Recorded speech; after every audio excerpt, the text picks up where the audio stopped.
Sí, la verdad que es una situación de extrema gravedad, entendemos, y así fue como fue radicada la denuncia, de una denuncia bastante compleja, ¿no? De un entramado de tipos penales que se tocan entre sí, de hechos que tienen un comienzo de ejecución por los años 80 y algunos de ellos que se tipifican como delitos se siguen continuando, es decir, que no han sido agotados. Por eso es que hemos radicado la denuncia penal, como oportunamente lo he comentado, en la Justicia Federal de Azul. Sí. Y en su momento la primera pregunta que teníamos es si había posibilidad de entender que estos hechos se encontrarán vigentes en términos... Claro, porque en cuanto a los tiempos, yo le preguntaba a Mariano, porque va pasando tanto el tiempo y uno lo recuerda a Guillermo jugando, pero ¿cuántos años tenía Guillermo? ¿Cuánto tiempo pasó? ¿Cuánto duró este calvario? Y a partir de los 14 años él ya empezó a jugar al tenis de manera profesional. Claro. Y a partir de ahí, bueno, es que comenzó a entrenar con su padre y estos hechos que se denuncian tuvieron lugar en aquel momento. De 14 hasta que él adquiere la mayoría de edad y que eventualmente ahí los hechos que son de manera continuada, lo entendemos así, pero que modifican en su comisión delictiva. Si querés lo puedo desarrollar un poco más. Porque una cosa es un menor y otra cosa es un mayor. Exacto. Pero ¿cuánto tiempo duró esta tortura de Guillermo con este hombre encima, siendo su padre entrenador? ¿De los 14 hasta qué edad más o menos? Y hasta pasado los 23, 24 años de edad. Ah, casi 10 años, chicos.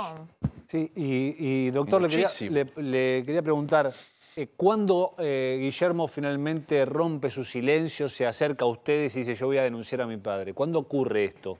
Sí, eso fue inmediatamente luego del documental que se publicó. A uno esta pregunta me la han hecho bastante, a mí y también a Guillermo, y a personas que son víctimas de estos delitos o que entendemos que son graves violaciones a los derechos humanos, sobre todo de un padre hacia un hijo. No hay un momento determinado para decir acá puedo empezar a denunciar o acá no, es decir, o acá es tarde.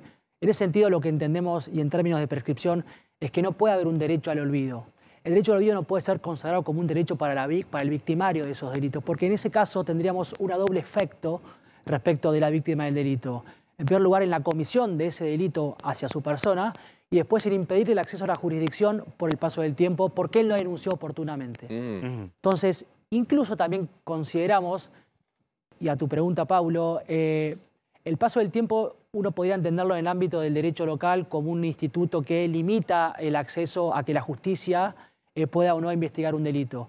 Pero eso siempre y cuando haya una causa, ¿no es cierto? Claro, Así lo decía la Corte Suprema. No hay un derecho a la prescripción. Acá igual vos tenés 4 años de un chico que es menor, Mariano Ayudanos. En esa época, más la mayoría de los 21, suponete de los 14 hasta los 21. Un sometimiento brutal siendo menor y además transformándose en un negocio. Porque más allá de que prescriba o no y que nosotros hoy vayamos a la causa penal, me parece que hay una causa muy personal que tiene que marcar también un precedente, porque este es un caso donde Guillermo fue un exitoso, donde Guillermo hizo dinero, donde encontró un violento, pero no va a ser ni el primero ni el último caso de muchos padres que ven en un hijo que supuestamente tiene condiciones en el tenis o que tiene condiciones en el fútbol, no sé qué historia, un potencial negocio. Por supuesto que no deben ser la regla, que son la excepción, pero este es un caso que pasó no hace demasiado tiempo atrás y que Guillermo tuvo la valentía de correr una cortina para contar algo a nivel muy íntimo y muy personal, porque para él debe ser muy doloroso todo eso que pasó. No habrá disfrutado un minuto de su carrera, habrá perdido muchísimo dinero, vos podés tener un problema con un entrenador, se termina el entrenador, te cambiás, pero es el padre. Y cambiaron los tiempos. Hoy un pibe ve al padre desde otro lugar. En estos tiempos, si bien Guillermo es un tipo joven, vaya a saber cómo era la cuestión de sometimiento y depresión también, ¿no? Uno de los principales fundamentos que llevaron a Guillermo a hacer la denuncia, en realidad es que esto se visibilice y que no haya otros Guillermos en la sociedad, incluso en el deporte. Esta cuestión del deporte, hay muchos documentales de Venus Williams, Serena Williams, donde cuentan hechos de maltratos. Y entonces él lo hace también a los efectos de que la gente tome conciencia de esto, ¿no es cierto?, y que la sociedad impida y que imposibilite que esto se siga cometiendo.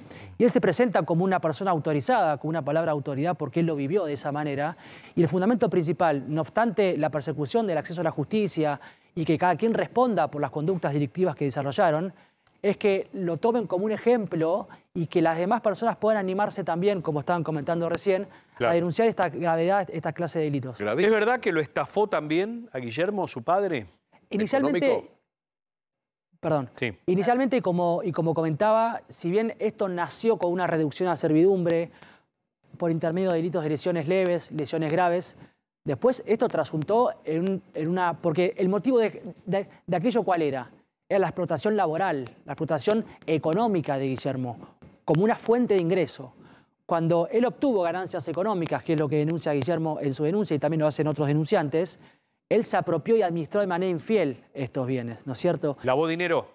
Y posteriormente, cuando uno administra un bien, cuando yo administro tus bienes, lo administro a nombre de otra persona, pero cuando yo no me impido esa restitución de tus bienes a tu persona, yo lo administro como bien propio, ¿no es cierto? Porque adquiero el dominio de ese bien. Y cuando yo lo pongo en circulación bajo la apariencia de ilicitud, estoy poniendo en circulación un dinero que tiene origen ilícito. Pues esa ilicitud, la reducción a servidumbre, la estafa, las lesiones leves, las lesiones graves. Claro, acá hay que dividir el tema siendo menor. Supuestamente el padre cobraba. Siendo mayor, ¿qué sucede? Y también le vamos a preguntar al doctor si Guillermo hace un clic a los 21, cuando en ese momento adquiere a los 18, el Código Comercial hablaba de que a los 18 ahí comenzaba una la cosa es que vos civil, no. revientes a trompadas a un pibe de 14 años, que no va, pero que es tu hijo de 14 años, una cosa es que te agarre con un tipo ya de 21 que te pone los puntos. ¿Se rompió en algún momento ese vínculo de sometimiento que este padre tenía con él? ¿O él nunca lo pudo enfrentar del punto, no digo con violencia, pero enfrentarlo y decirle, viejo, esto acá se terminó? ¿Pudo pasar eso? El sometimiento físico sí, porque en un momento él dejó de jugar al tenis y de hecho cambió de entrenador, ¿no es cierto? El sometimiento físico sí. Bueno, ese es un psíquico, paso, cambiar de entrenador ya marcaba algo, porque no, una cosa es un nene de 14 años, 15, 20, te rompo los dientes, te reviento a trompada. Terrible. Y una cosa, alguien que te pueda poner un límite del lugar aún en el sometimiento de esa relación, ¿no? Y Cuéntenos, de hecho, doctor. valga la paradoja, ¿no? Él deja de jugar al tenis porque él defiende al padre en una pelea.